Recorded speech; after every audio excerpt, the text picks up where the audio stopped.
Nations numero uno has described Nobel laureate Professor Wole Soyinka as a foremost playwright who has brought international acclaim to Nigeria. President Tinubu veered his mind on Tuesday in Abuja while inaugurating the arterial road N20 from Northern Parkway to the Outer Northern Expressway, which was named as the Wole Soyinka Way in honor of the playwright.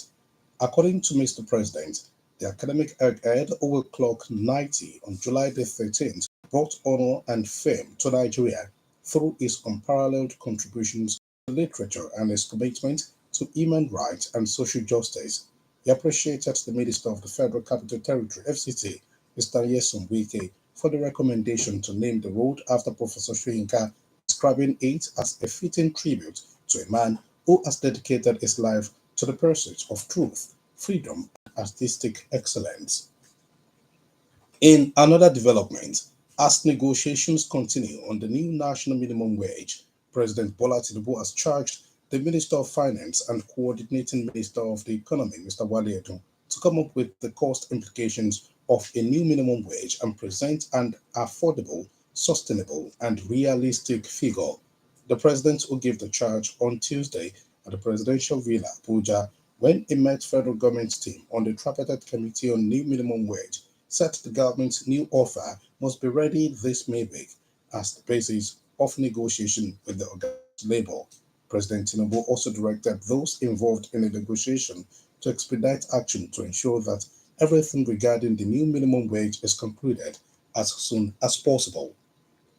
The Ogun State Governor Prince Takwabiode has appointed three consultants to man aviation sector in the state. This was contained in a statement on Tuesday by the Secretary to the State Government, Mr. Tukumo Talabi.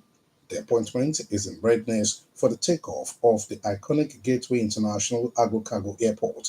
According to the statement, the experts appointed to take responsibility for specific areas in the fast-developing aviation sector in the state are consultant on airport management, Captain Dapo Olumide, consultant on regulatory matters, aviation, Engineer Benedict Adeyinka, and consultant on aviation, Engineer Muhammad Odowo.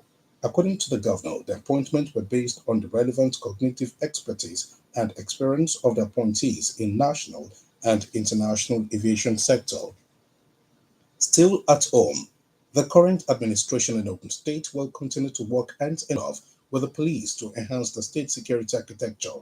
Governor Abiodun made the promise on Tuesday by playing host to the Deputy Inspector General of Police in charge of Southwest Geopolitical Zone, DIG Abiodun Alabi, at Okemoso Abeokuta. The governor, who commended the police for their collaboration with state governments, noted that the Gateway State has continued to enjoy relative peace and adequate policing as a result of their resilience, stating that the Gateway State, being the industrial hub of the nation, cannot compromise its security mechanisms.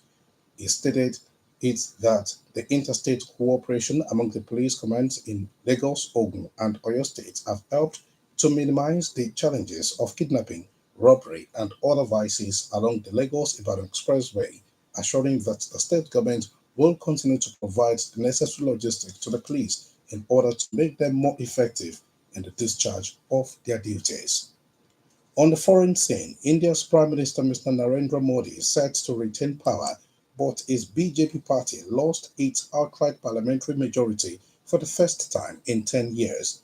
His National Democratic Alliance (NDA) bloc secured 293 seats, above the 272 mark needed to form a government. Mr. Modi thanked voters for the mandate and said he would do everything to eradicate corruption and poverty. The opposition Indian National Developmental Inclusive Alliance (India) performed far better than expected, securing 232 seats. And now to sports. Ahead of Friday's 2026 FIFA World Cup qualifier between Nigeria and South Africa, all invited Super Eagles players have now arrived camp in Uyo. Five players who were initially stranded in two different parts of the country as a result of the nationwide strike got to Uyo on Tuesday morning. Nigeria and South Africa clash in a rematch of this year's Africa Cup of Nations first semi-final, which the Super Eagles triumphed 4-2 after penalty shootout in Bouake.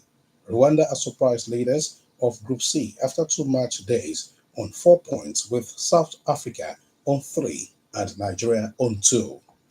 That was the news at 10 on OGB 5 FM, packaged by Chris Ogo.